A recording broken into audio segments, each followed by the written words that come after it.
It's the Ralph Nader Radio Hour. Stand up, you've been sitting way too long. Welcome to the Ralph Nader Radio Hour. My name is Steve Scrovan, along with my co-host David Feldman. Hello, David. Hello, Steve. And we have the man of the hour, Ralph Nader. Hello, Ralph. Hi. Program on war and peace, right down to Ukraine. This week, Americans mark Thanksgiving by welcoming people into their homes, sharing food, and reflecting on their good fortune. The Thanksgiving narrative relies on a fictional foundation story, though. Our earliest European settlers were as likely to rob, kill, and displace the first Americans as they were to sit down and break bread with them. Since then, America's military-industrial complex has flourished alongside corn, beans, and squash. We've waged a lot of war, but there have always been people standing up for the ideals of cooperation, sharing, wisdom, and making peace. So today, we'll be speaking with peace activists Medea Benjamin and David Swanson. Medea Benjamin is the co-founder of Code Pink and has been an advocate for social justice for more than 40 years. She was one of 1,000 women from 140 countries nominated to receive the Nobel Peace Prize on behalf of the millions of women who do the essential work of peace worldwide. She has organized opposition to brutal conditions in U.S. overseas sweatshops, campaigned for normalized relations with Cuba, and led delegations to Yemen, Pakistan, Gaza, and North Korea to reform human rights abuses. She's written 10 books, turning a critical eye to drone warfare, the U.S.-Saudi alliance, and U.S.-Iran relations. And in her newest book, War in Ukraine, she takes on America's latest proxy war. What will it take to look beyond the good versus evil dichotomy, de-escalate the conflict, and save lives? We'll find out in the first part of today's program. And we've also invited our resident constitutional scholar, Bruce Fein, to join our interview with Medea to weigh in on the role of Congress with respect to NATO. And as promised, we'll continue on the anti-war theme with our second guest, David Swanson, who is the executive director of World Beyond War and campaign coordinator for rootsaction.org. He is a lifelong peace activist who is going to share his thoughts on what the public thinks about war once they are told the truth about what's really at stake and where the money is going. He'll also give us his insights into how war profiteering used to be shameful and is now normalized, and how foreign aid used to be food and medicine and is now mainly guns and ammo. As always, somewhere in the middle, we'll check in with our corporate crime reporter, Russell Mokhiber. But first, does the U.S. really need another proxy war? No, we don't. David? Medea Benjamin is the co-founder of the women-led group Code Pink and the co-founder of the human rights group Global Exchange. Her most recent book, co-authored with Nicholas J.S. Davies, is War in Ukraine, Making Sense of a Senseless Conflict. Welcome to the Ralph Nader Radio Hour, Medea Benjamin. Hi, thanks so much. Good to be on with you. Yeah, welcome indeed, Medea. This subject of the Ukraine war is dividing the liberal and progressive constituency in the U.S. There are a lot of closed minds here because of the horror of the invasion by Russia. And the closed minds are often due to a lack of historical context and other aggressive roles. Don't excuse Russia's invasion, but that's what your book is all about, is to provide the context. So the question I want to pose you, it must be preceded by this excerpt from your book, just so people don't immediately prejudge what you are writing about. On page 18, Medea Benjamin and her co-author, Nicholas J.S. Davies, say this, quote, "In our view, the Russian invasion of Ukraine was not only criminal, but also a catastrophic move and a terrible miscalculation. But we also believe that the Western nations' treatment of Russia in the decades following the demise of the Soviet Union was a policy mistake of epic proportions. NATO expansion, that's alliances with the Eastern European countries bordering Ukraine. NATO expansion was a disaster waiting to happen, as seasoned politicians, diplomats, and academics warned, including George Kennan, I might add. The people of Ukraine were unwittingly caught in a perfect storm, whipped up not only by brutal Russian aggression, but also by astonishing Western hubris and stupidity," end quote. Okay, with that background, open your minds, listeners, no matter what side you're on. We have to start somewhere historically I think the best time to start is 1990 when the Soviet Union collapsed.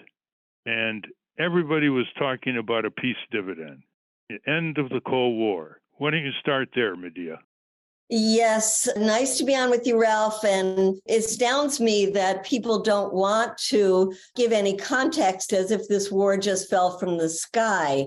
When the Soviet Union collapsed and there was an agreement between the US and the Soviets that NATO would not expand, that is something that was well known by people in the US government and written about by all kinds of US officials, and yet disregarded by US administrations, both Democrat under Bill Clinton and Republican under Bush, as those expansions happened and not only incorporated countries that were allies of the Soviet Union, but were actually part of the Soviet Union. And when people say, well, that wasn't really a problem, we say, well, go back and read the voices, like you said, of George Kennan or of CIA director today, William Burns, who is so clear over the years saying, this is a red line that has been crossed. This is going to lead to some terrible results. So it is important to understand, especially now when you look at 200 years of the Monroe Doctrine in the United States, where we said we will not let outside powers, and especially adversarial ones, come into our sphere of influence, how this affected Russia over the years, seeing the NATO expansion, US bases, US nuclear weapons in 5 European countries. This obviously is something that affected the mindset of the leaders of Russia, and they felt was something that was an existential threat to their security. And a lot of people in this country don't have the proper collective empathy. If we had a northern border that had the experience of the western border of Russia in World War I and World War II, we wouldn't engage in any niceties. That can be guaranteed. The German invasions of Russia in World War I and World War II took over 50 million Russian civilian lives, destroyed complete cities, massive bloodshed. So you can see that regardless of Putin's motivations, he knew he could tap into that memory among the Russian people who still mourn their relatives and pay homage to the monuments throughout Russia, reflecting those two wars of aggression. Now, the peace dividend, I remember everybody was talking about the peace dividend. Hey, the Soviet Union collapsed. Now we can shrink the military budget. We can disarm more. We can put the money back into communities and rebuild and restore America's public works or so-called infrastructure. We didn't count on the profit motive of what Eisenhower warned about, the determined, deliberate, limitless greed and power of the military-industrial complex. And one of their tools was to turn NATO, which was started as a military alliance against the Soviet Union, into a runaway operation, where, as you say in your book, the United States and its allies developed new rationales to use military force even more freely and widely across the world, leading to catastrophic wars in Yugoslavia, Afghanistan, Iraq, Somalia, Lebanon, Palestine, Libya, Syria, and Yemen. And many of these military operations blatantly violated the UN Charter, which explicitly prohibits, quote, the threat or use of force except in self-defense, or when the UN Security Council authorizes its use, quote, to restore international peace and security, end quote. So, all right, we've provided some of this context. Let's go to 2014 and 2015. 2015 being the Minsk Accord, and 2014 being a very tumultuous year. Why don't you start there? Well, as we go into great detail in the book, we explain that in 2014, there was a grassroots, nonviolent, populist uprising against a corrupt leader. And that was turned into something very different with the militarization of that peaceful uprising by extremist groups and by U.S. interference. You know, Ralph, we have a history of U.S. making coups in countries around the world. And it's oftentimes decades after those coups that we find out the information about the extent of U.S. involvement. That will be the case in this one as well. But we do have that amazing leaked conversation by Victoria Nuland, who is amazingly still in a position of power today, where she talks to the U.S. ambassador in Ukraine about their machinations for getting the leader out of power and putting in a U.S. handpicked leader. So there you have it, U.S. direct interference in the internal affairs of another country, starting in 2014. The resulting in putting in a pro-Western leader was that the Russian-speaking areas of Donbass, there was a breakaway republics and civil war starting in that region. And as soon as the civil war started, you see the U.S. pouring in weapons, went from defensive weapons to offensive weapons in 2015, training the Ukrainian military at the level of 10,000 a year, and basically setting the stage for Ukraine to be even more of a fighting force for a potential war with Russia.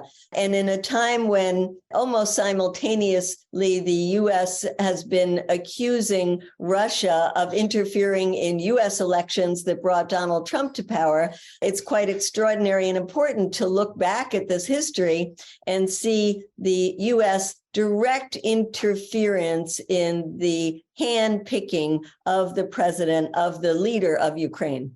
And people should know that in the eastern provinces, like the Donbass province, about half the population is Russian, which, of course, was a much important factor in the civil strife there. And discriminated against, not being able to use Russian in the public schools, not being able to have a free media in the Russian language. So, yes, not only Russian speaking, but not treated equally. And the other point is Victoria Nuland is now back in the State Department, and she is a powerful figure in the Biden administration, probably urging him to be very aggressive. What's her role now? Well, yes, Victoria Nuland had played such a horrific role in Ukraine and continues through Democratic and Republican administrations to somehow maintain herself in positions of power after having had a large amount of responsibility for the conflict there. And, you know, it is interesting to see the relationship that she has had with Biden over the years, where she invokes Biden's name in the machinations that were going on in 2014 that we needed his help. So whether it was Biden as the head of the Senate Armed Services Committee or Biden as vice president and now Biden as president, he has played a very key role in this conflict as well. And keeping Victoria Nuland in his administration, I think, is a tremendous mistake, and one that has been responsible for keeping the U.S. from having ongoing talks with Russia during this time to try to come to a solution to this conflict. Well, what's happening is just what George Kennan warned about. He thought it was a total diplomatic disaster to connect Hungary and Czechoslovakia and Poland into military alliances with the NATO members. And you can see how uneasy the Russians were, regardless of Putin. Like, here they come again. They had serious weapons less than 100 miles from the Russian border as we speak. Military exercises. What do you think the Russians, apart from Putin, are going to be thinking at that time? Describe the Minsk Accords.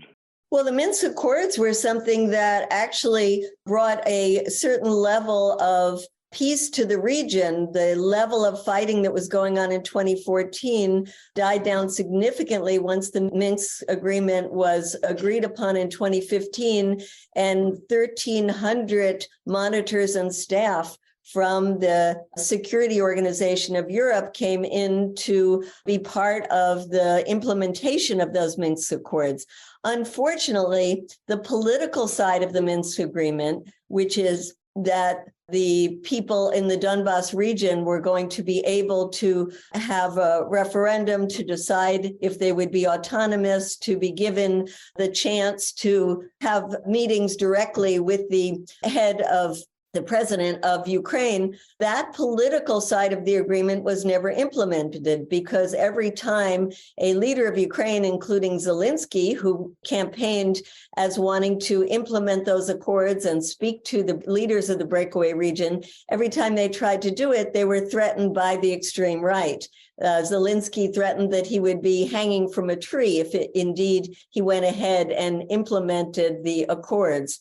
So the accords are something that are important to look back on because as we look forward to solutions, while Zelensky himself said there will not be a new Minsk Accord, in the end, if there is an agreement, it will look similar to that, in which the people of Donbass will have a chance to decide for themselves whether they want to be an autonomous region inside of Ukraine, whether they want to be independent, or whether they want to be part of Russia. That is for them to determine, not under military conditions, like has happened recently in what I would call sham referendum, but in internationally monitored referendum.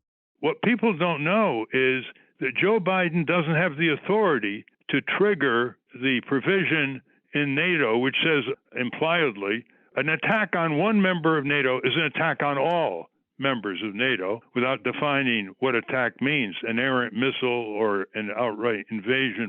And as Bruce Fein has pointed out repeatedly, Joe Biden doesn't have the authority to do this. Why don't you explain, Bruce? Well, there are two foundations for that conclusion, Ralph. The first of all, NATO has a Section 11. You got to read the whole treaty. Section 11 says the NATO sanctions are not self-executing, that they will be implemented according to the respective constitutional processes of the respective signatories. In the U.S., our constitutional processes entrust exclusively to Congress the authority to go to war. Even without, however, Section 11, you remember that the declare war clause means, and James Wilson, who was the delegate at the convention, stressed this, that both the House and the Senate must approve moving from peace to war. A treaty only involves the Senate, not the House. And James Wilson made it very clear at the convention that the Senate and the president together cannot decide to go to war. So these claims and assertions of the president are totally false. I would just add this as well, and we talk about NATO expansion. It's not simply the complicity of the president. NATO expansion only happened because the Senate ratified the inclusion of all of these new countries in amending the NATO treaty.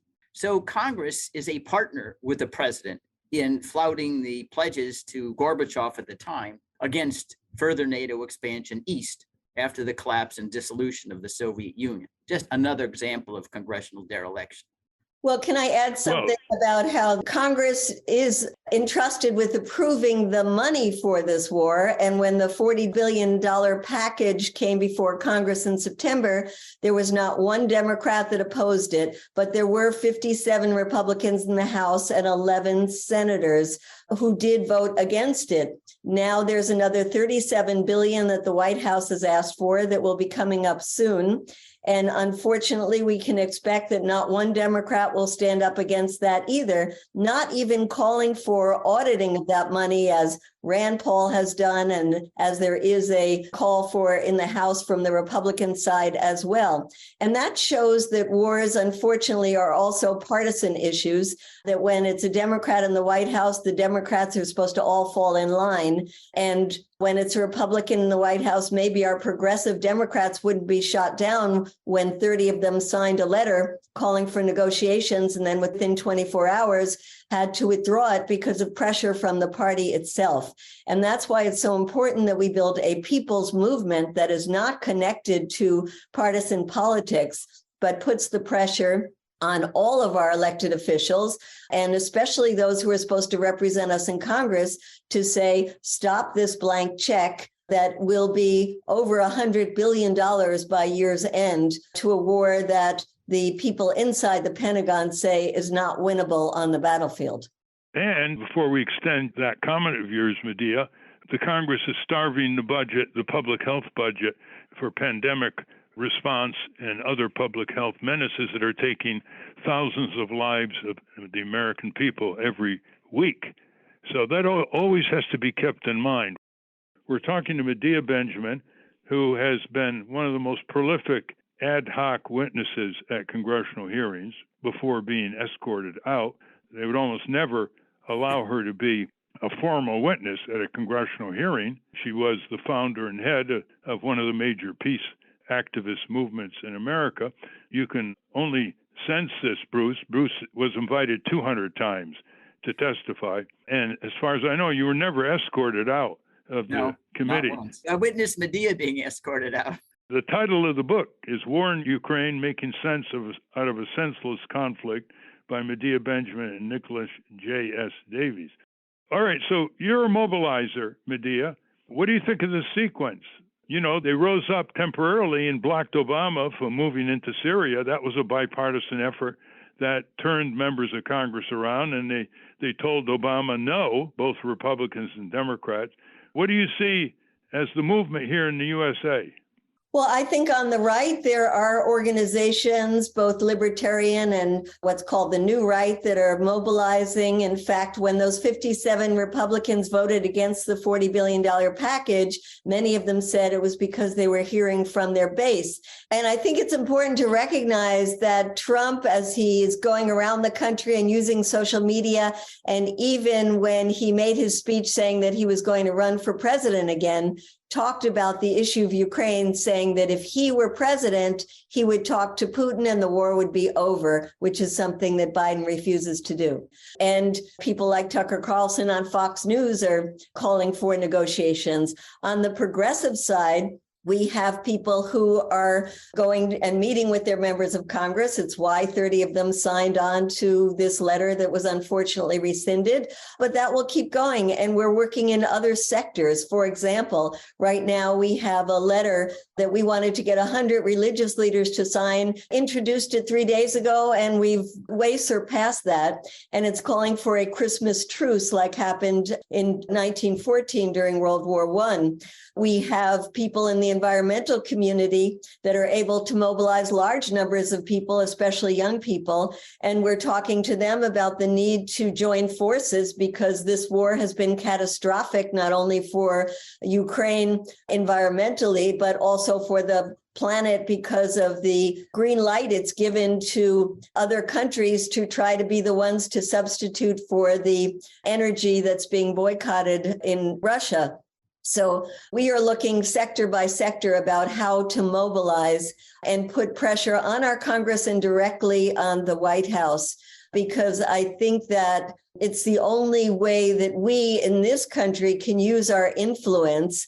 And we must do it. We must build up an anti-war movement that is able to go to both the Democrats and Republicans and say this $100 billion we need to be used for X, Y, and Z. On the right, they might say to be fiscally responsible. On the left, they might say to deal with the climate crisis or the lack of health care. Anybody can say what they think that money should go towards, but I think there has to be a unified growing cry to say that it shouldn't be for keeping a war going in which it's the Ukrainians who are fighting and dying, and that is not acceptable to us.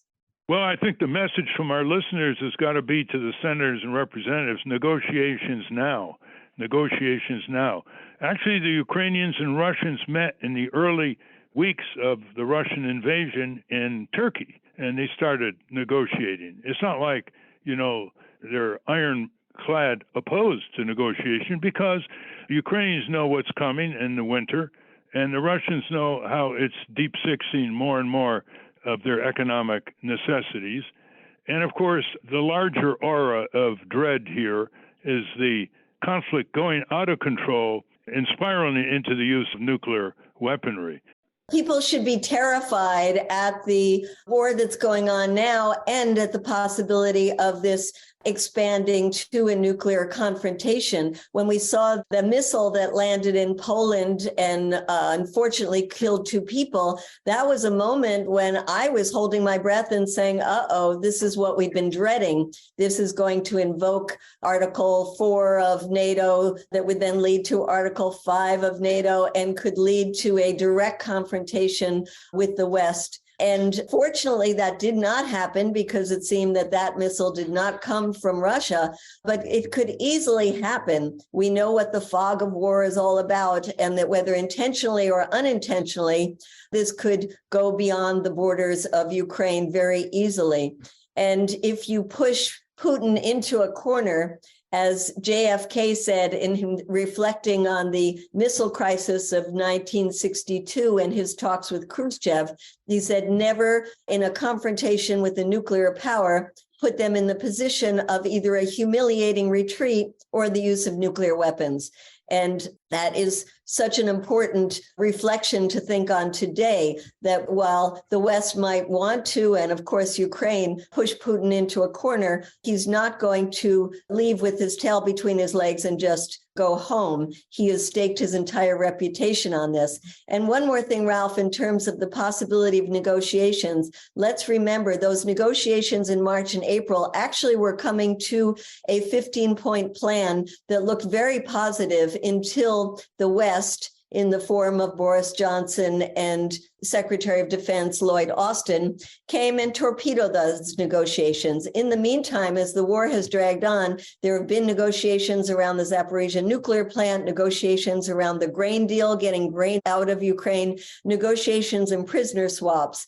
And so negotiations are possible. The 2 sides are extremely far apart now, with Zelensky saying we want every inch of Ukraine back, including Crimea. The Russians have pretended they now have a expanded area along the Donbass. And these 2 sides are positions for negotiating. And that's why we have to get involved, do what we can do as U.S. citizens to say that we want our elected representatives to call for ceasefire and negotiations. Exactly, listeners. Ceasefire plus negotiations. That's the couplet that you have to send to your senators and representatives.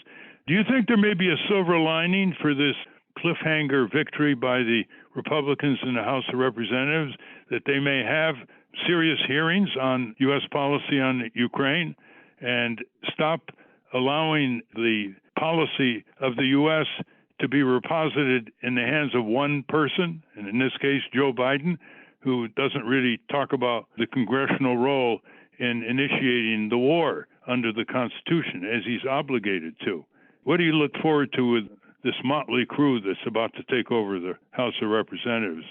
Well, it's interesting that Kevin McCarthy said there won't be a blank check, but then he's kind of walked back on that, while Mitch McConnell in the Senate is every much of a hawk as the Democrats are right now, calling for more and more money for Ukraine. I think the money will unfortunately sail through Congress during this lame duck session. And then if we don't build a strong enough movement against it, it will keep going. The 57 who voted against that package earlier on don't represent the mainstream of the Republicans who are into this war, just as the Democrats are. I think there will be some hearings, and that will be positive. I think there are calls for auditing where that money is going, which is positive.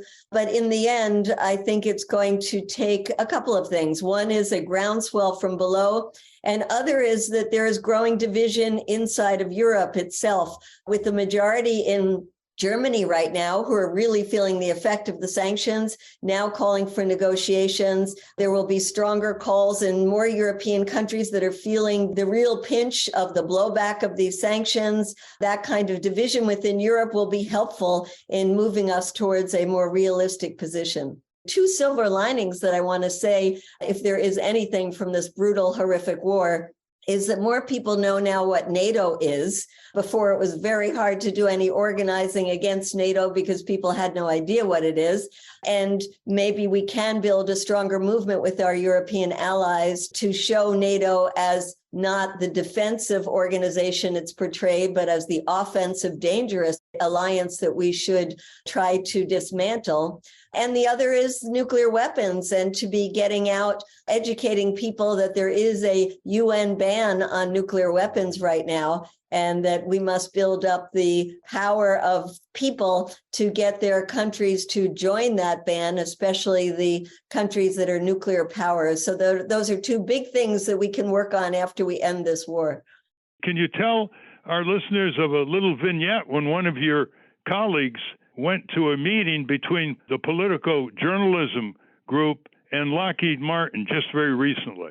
Yes, she got up on the stage with a sign that says Lockheed loves war and started talking about what real security is about, dealing with the climate, with people's health, and not with making wars, and how Lockheed profits from war and destruction and death. And it was a great example of getting up in the face of power. We've been talking about how Code Pink has been going into Congress for years. We can't even get into Congress anymore because now they're using the excuse of January 6th uprising and COVID to not let people into the people's house unless you have a prior meeting.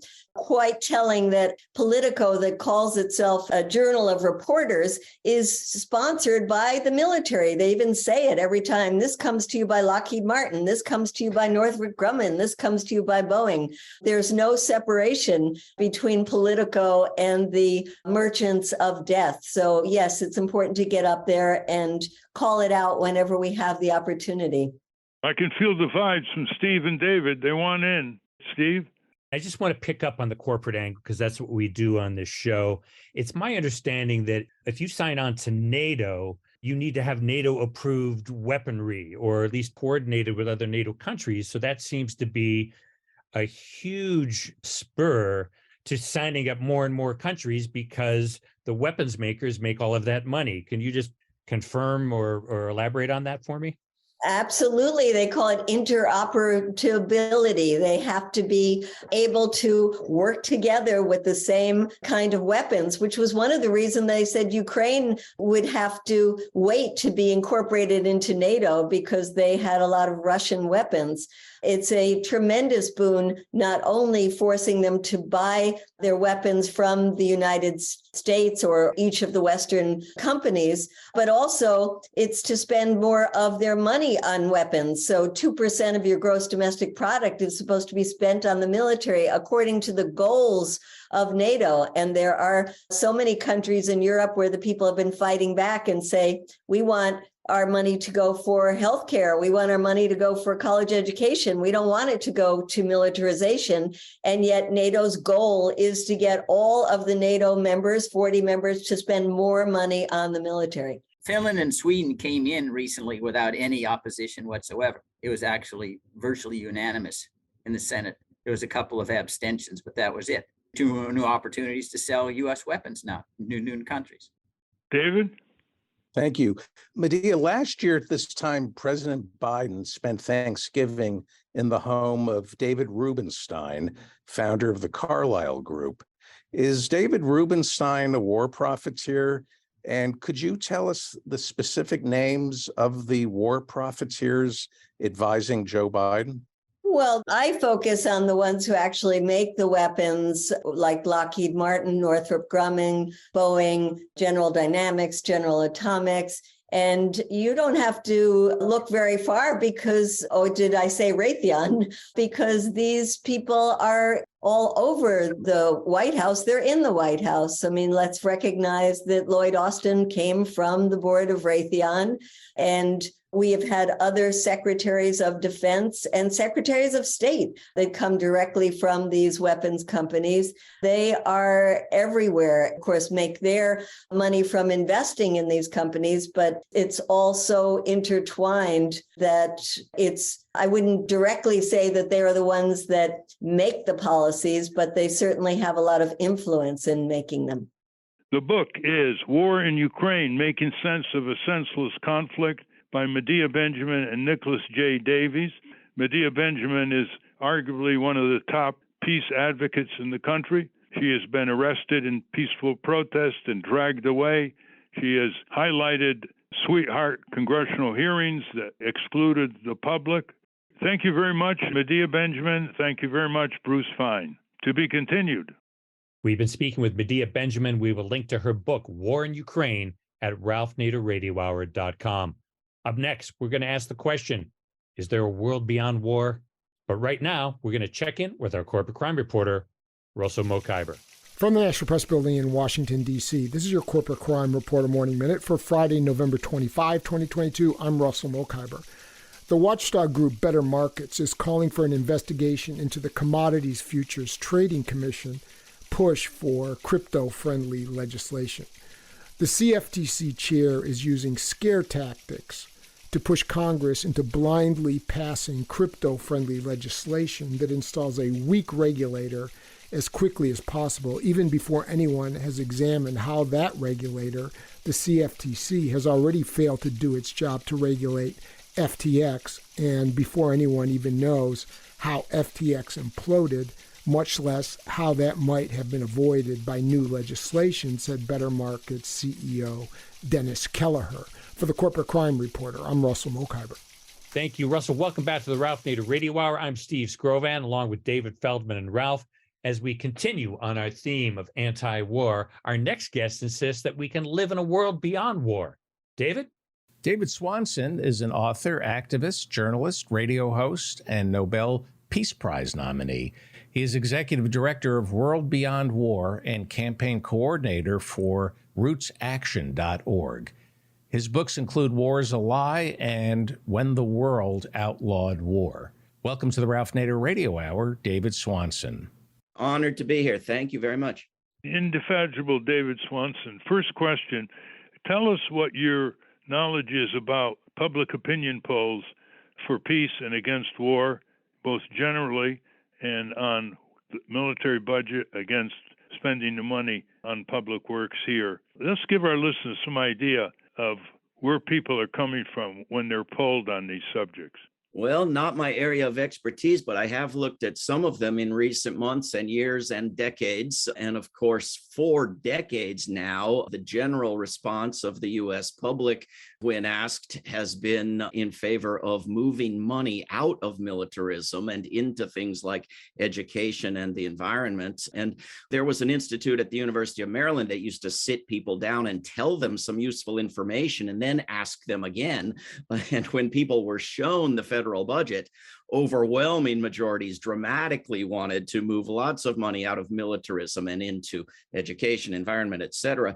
In terms of Ukraine, if you ask Gallup and Reuters and some of these big corporate polling companies that always angle their questions a little bit in favor of what they're looking to get, they get majorities wanting to keep the money flowing, the weapons flowing to Ukraine. If you look at groups like Data for Progress that have given people a teeny bit of information and asked a little more probing questions, you find that to be quite shaky, and there to be quite fertile ground for resisting the endless flow of money into Ukraine. The way that I misspoke is something that drives me crazy when millions of people do it, because of course, most of the money never leaves the United States or even the Washington, D.C. suburban area. It mostly flows in the form of free weapons to Ukraine. So when you see these videos contrasting all the money going to Ukraine and the homeless problem and the poverty problem in the United States, we shouldn't imagine this money as benefiting the people of Ukraine at the expense of benefiting the people of the United States. It's exacerbating and prolonging a war that is devastating the people of Ukraine. And if you look at public opinion polls in Ukraine, you cannot, of course, poll the people who have fled in huge numbers and the people who have tried to and the people who are afraid to say what's on their minds because of the sort of society they're now living in during this war. You find much higher numbers, very close to 50%, wanting ceasefire and negotiations in the areas of Ukraine where the fighting is happening. And you find much stronger support for the war in the parts of Ukraine that are farther from the war. You make an interesting point, David, about informing people before you poll them, because years ago, there was a lot of opposition to foreign aid in public opinion polls. And someone decided to poll people and ask them, what % of our economy you think is devoted to foreign aid? And the major answer came in at 15%, 1-5, when the actual number was less than 1%. So when people realized that less than 1% is going to foreign aid, much of it, as you say, back into contracts for U.S. companies, suddenly the opposition to foreign aid declined significantly. So we need more informative polling, not just, set in some like, do you believe in peace through strength? Right. Who's going to say no to that? Tell us what you're doing now, David Swanson. You're at the hub of a lot of the peace movement in this country, anti-war movement over the years. Tell us what you're doing now. I was just going to say, imagine if you also told those people that unlike other countries' foreign aid, some 40% of U.S. foreign aid is weapons, not the usual conception of aid. It's not food or medicine, it's weapons.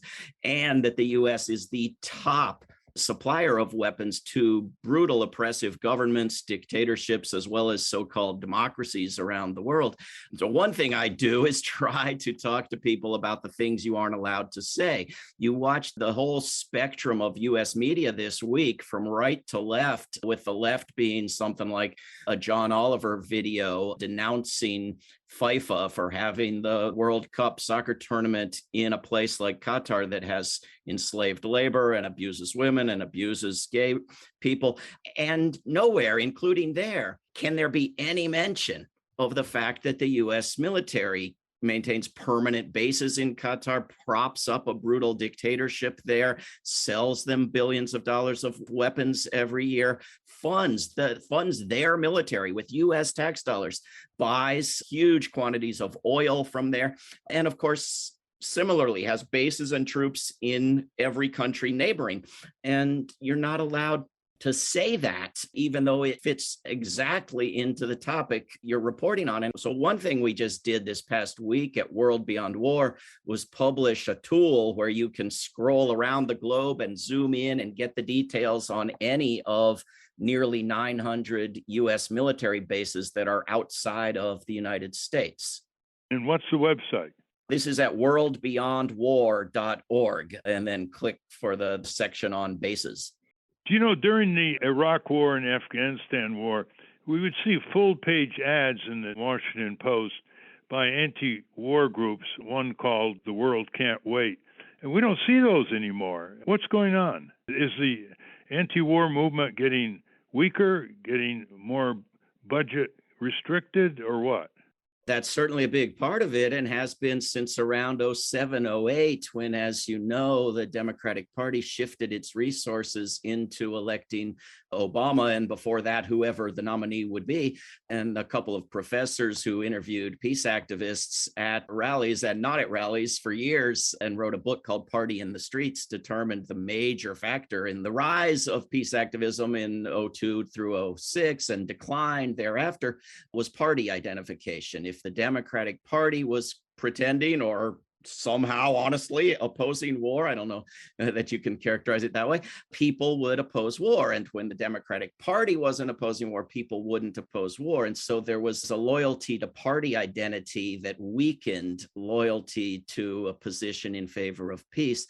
I have mixed thoughts on dumping huge amounts of money into something as awful as the New York Times, but World Beyond War has just dumped some money, much smaller than that, into the Washington, D.C. metro system. There will be ads in the Metro Center metro station now saying peace on earth with worldbeyondwar.org at the bottom. And I have to confess, we did that because I was certain they would refuse, and we could try to get a news story out of the fact that you couldn't say peace on earth, because the general rule is with billboard companies, with the metro station ads, and all kinds of other advertising fora, you can't buy an ad if it can be characterized in any way, the broadest possible sense, as political, or if it's not selling a product, you just can't. So you can have the Pentagon Metro full of ads for fighter jets and Capitol Hill Metro full of ads for fighter jets, but you generally can't put up something, you certainly can't put up something that says end this war.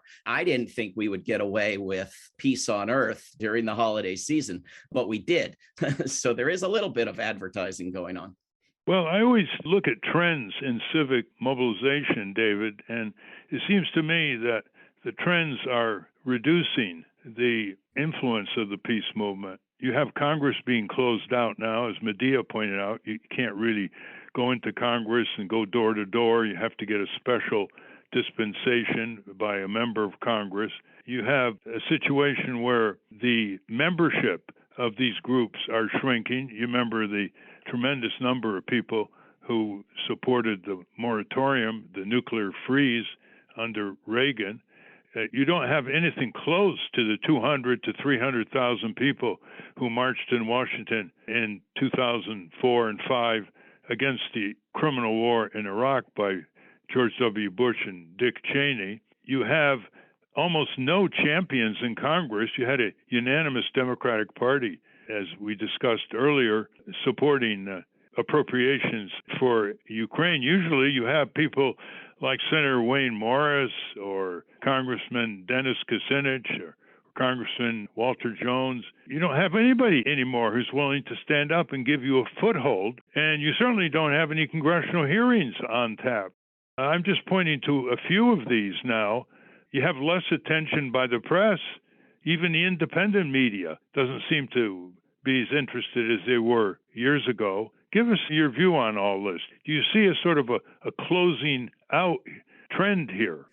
I think the Iraq syndrome, on the model of what the Vietnam syndrome was, where opposition to war is an illness, wore off. You know, there were years when you couldn't elect somebody like Biden or Hillary Clinton or John Kerry. There was a problem with having supported the war on Iraq because some truths about it came out so in such a powerful way. That wore off. And they shifted from having, I got this email yesterday from the National Endowment for Democracy just celebrating the brilliance of having moved from fighting these wars with US men and women with lives that matter at risk in what they called inhospitable countries, like these countries that were not really democracies and were just really not grateful for being bombed and occupied, to instead shipping weapons to a democracy like Ukraine. The pretense that Ukraine is some sort of democracy is really central here, where they would use the weapons and the US would thereby be spreading democracy without risking any lives that matter, just fighting to the last Ukrainian and Russian.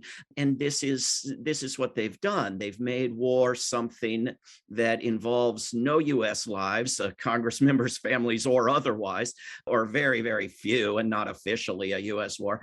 And they've made it all about assisting struggling little democracy against a brutal authoritarian dictatorship. And it has been the most phenomenal propaganda success I can recall or have read about in history. You went in a matter of weeks back in February from people who couldn't find Ukraine on the globe to people whose first topic of conversation when they came up to you, even strangers, was all about Ukraine and the need to help Ukraine. And to this day, you have half the peace activists who are still showing up at peace things as peace activists, supporting war on Ukraine. So yes, there's a problem with Congress. The Progressive Caucus is a disaster. Congresswoman Jayapal just came out for Biden being president next time as well. There's not a single Congress member for peace. But there's a problem outside of Congress as well, and in the media, as you know very well. Well, what's your take on the extension of the U.S. empire in the Middle East through the U.S. blank check support for Israel over the years? And now Israel feels it can bomb and destroy any site anywhere in Lebanon, Syria. They've gone into Syria by their own admission hundreds of times with their jet bombers. You know what they're doing in Iran and Iraq, and, they're everywhere. They feel like it's their zone of influence. And a lot of the U.S. peace movement is not aligning with Peace Now, which has actually more members than some of the more pro-Israeli military groups in the U.S. And there is a collaboration between Palestinian Americans, Arab Americans, Jewish Americans to try to restrain the spread of militarism that the U.S. is so involved in, with billions of dollars, diplomatic support, and other means in Israel and the neighboring countries. And it's getting even more difficult because Israel's concluding agreements with some of these dictators that you pointed out in the surrounding areas. And this could be a real obstacle to any kind of mobilization in the U.S. What's your take on all this? Well, I agree with how you framed it. And I do think there are horrendously negative developments in terms of the impossibility of any two-state solution and the delusional pursuit of it, the incredible expanse of settlements and militarization of Israeli society and culture. There are some positive developments in terms of U.S. public opinion and awareness and information, particularly among young people. But then there's pushback. Jeremy Corbyn would have been a peace activist prime minister if it were impossible to call someone an anti-Semite unless they actually were an anti-Semite. McCarthy is trying to remove 2 Democrats from the Armed So-Called Services Committee. One of them is Schiff for the crime of lying, which, great, but who would be left if they did that consistently? And the other is Ilhan Omar for being an anti-Semite, despite not being an anti-Semite. So this is their tactic now that we're up against. I think that, there are some important positive steps. I'm happy to give you millions of negative ones as well. I'm not trying to sell optimism here, but the fact that the peace movement and public pressure were a big factor in stopping a massive bombing of Syria in 2015, and European pressure and the vote in parliament in that year that led Barack Obama to admit the last thing any of them ever want to admit, and that is that public pressure had an impact and they didn't bomb every inch of Syria. That's a good thing. And every time there's an urgent push for a war on Iran and it doesn't happen, makes it a little bit easier to say we don't need it the next time they push for that. But memories don't last, and if people remembered what they knew about the war on Iraq some years back, we would be in a much better situation now. And so this is, we have to keep alive what people manage to learn, what whistleblowers take great risks to expose about past wars when they come up with these new ones, or we're never going to survive. Well, your point about pushback is true, because every time there's an effort to promote a more peaceful resolution of the Palestinian-Israeli conflict, there's all kinds of retaliation. I don't know, about 20 years ago, when Israeli bulldozers, maybe less than 20 years ago, about 15 years ago, when Israeli bulldozers were collectively punishing Palestinian families by demolishing homes, 400 rabbis in the U.S., many of them from significant synagogues, protested, citing Judaic philosophy about destroying homes and collective punishment. 400. And they were given good publicity at the time in the New York Times and elsewhere. And after that, no one heard anything more from them. Well, you can imagine what the pushback was. So how do you deal with pushback when people do act courageously and morally and step forward, and then all kinds of strictures come in on them? If they're in the business world, they start losing their business contacts. And if they're in the university world, they may not get tenure. There are all kinds of subtle ways to retaliate and shut people up. How do you deal with that? I think we have to celebrate courageous acts of truth speaking, even by people and groups that we disagree with on many things. And we have to go after those who attack them, groups like the Anti-Defamation League that engage in defamation of the better members of the U.S. Congress. I know it's a very low bar, but the better members of the U.S. Congress, when they speak out and get called anti-Semites and so forth, and when people speak out simply for a ceasefire and negotiations, as you were discussing earlier, and get called Putin lovers and Russian slaves and, haters of democracy, we have to defend and celebrate those who engage in these sorts of acts and condemn the censorship and the libel and the slander. So one thing that World Beyond War does is we give out annual awards to activists, including, the dock workers union in Italy that's been blocking the shipments of weapons to Ukraine. That's had an impact on Italian society, where you have leading politicians at big peace rallies demanding no more weapons, ceasefire, negotiate, saying the very things that would get you booted out of the Congressional Progressive Caucus, because the culture in Italy has not moved quite the way that it has in the US and of course, much of the world. You're able to say things that you can't say about Ukraine and Russia in the US. And so building global organizations that communicate globally and inform people what's happening in other corners of the world is very, very helpful. Well, we've run out of time. We've been talking with David Swanson, who is an indefatigable and knowledgeable peace advocate. He's written a lot, he's spoken a lot, he's networked a lot, he's mobilized a lot, and he needs to hear from you. He needs to see whether you want the materials that he and his groups have written so accurately and so pointedly. So give the website slowly, the two websites slowly once more, David. Those would be worldbeyondwar.org and rootsaction.org. And thank you very, very, very much. You're very, very welcome. I want to thank our guests again, Medea Benjamin and David Swanson. For those of you listening on the radio, that's our show. For you podcast listeners, stay tuned for some bonus material we call the Wrap Up. A transcript of this program will appear on the Ralph Nader Radio Hour website soon after the episode is posted. Subscribe to us on our Ralph Nader Radio Hour YouTube channel. And for Ralph's weekly column, it's free. Go to nader.org. For more from Russell Mokhiber, go to corporatecrimereporter.com. The American Museum of Tort Law has gone virtual. Go to tortmuseum.org to explore the exhibit, take a virtual tour, and learn about iconic tort cases from history.